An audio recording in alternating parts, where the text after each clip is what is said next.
Hello mga kareal, may dinala po dito na isang electric fan. Ang issue daw po nito ay gumagana daw naman ito at napakalakas daw ng motor. Ang problema, mahina ang buga ng hangin. Tingnan natin kung totoo yung mahinang bugang hangin. Saksak natin sa outlet. Subukan natin kung mahina nga ang bigay ng hangin. Ilagay natin sa number 1. Ayan, gumagana mga kareal. At normal po yung kanyang operation. Kung mapagaspas siya, malakas ang tunog dahil sa pagaspas ng LC. Tingnan natin kung madadala yung plastic. Ayan mga kareal, oh. Naka number 1 siya, pero mahinang bumuga yung hangin.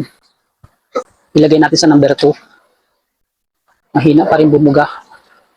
Ilagay natin sa number 3. Yan, lumakas yung pagaspas ng hangin. Naririnig nyo naman. At talagang malakas yung pagaspas. Pero hindi makadala ng plastic. O, ganyan lang ang buga ng hangin, kahina. Ilagay natin sa 0. Ayan, naka-off. Malakas po ang pagaspas ng hangin nito, pero mahina ang buga. Ano ang po pwede nating solusyon sa ganitong problema? Ayan, o. Napakahina, naka number 1 po yan. Tingnan nyo po at hindi makadala ng plastic. Yan, number 2. Yan, lumakas ang pagaspas at saka ikot ng LC, pero mahina ang buga. Naririnig nyo naman yung pagaspas niya. Number 3.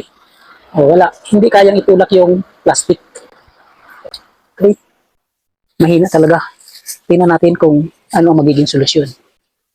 Bunutin muna natin ito. Mapapansin po ninyo na ang LC nito ay malapad. Subukan po natin na palitan ito ng banana type. Malakas ang motor, pero mahina ang buga ng hangin. Subukan po natin palitan ng LC. Tingnan natin kung magbabago yung buga ng hangin.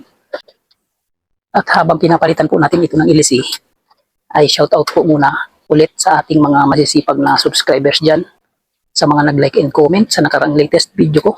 Katulad ni na Sir Joey Aguirre ng Lilia Rizal, Romeo Rian, Nimiak Owen, Roosevelt Sones, Hinar Marrero ng Antipolo, Alice Aluan ng Basilan, Edgardo Gerdato ng Bataan, Jamal Boy ng Malaysia, Gani Pitilla ng Pangasinan, Eli Beletindos, Alex Parone ng Camarines Sur, Nel Manse ng Binyan Laguna, Saldi Mabilangan, Bobby Redobla Rejero ng San Ildefonso Bulacan, Francisco Hipay.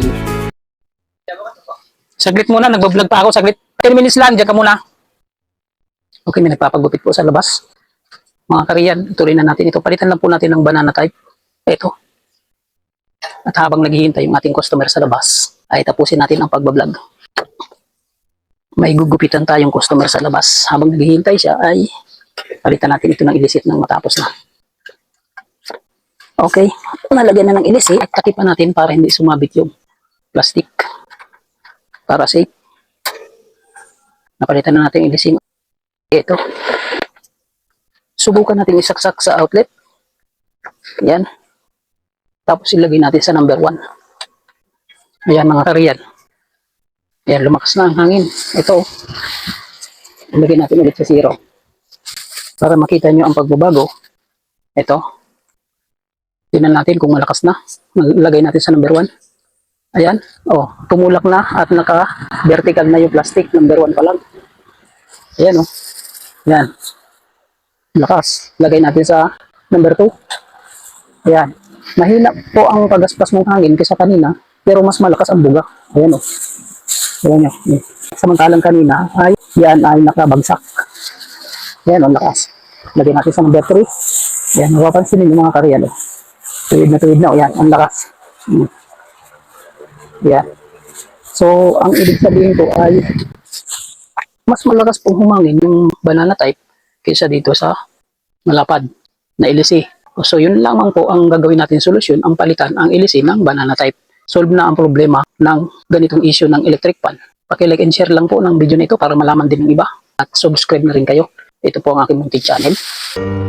Real life, big as real vlog. Expresses the reflections of a common worker, driver, technician, and a barber.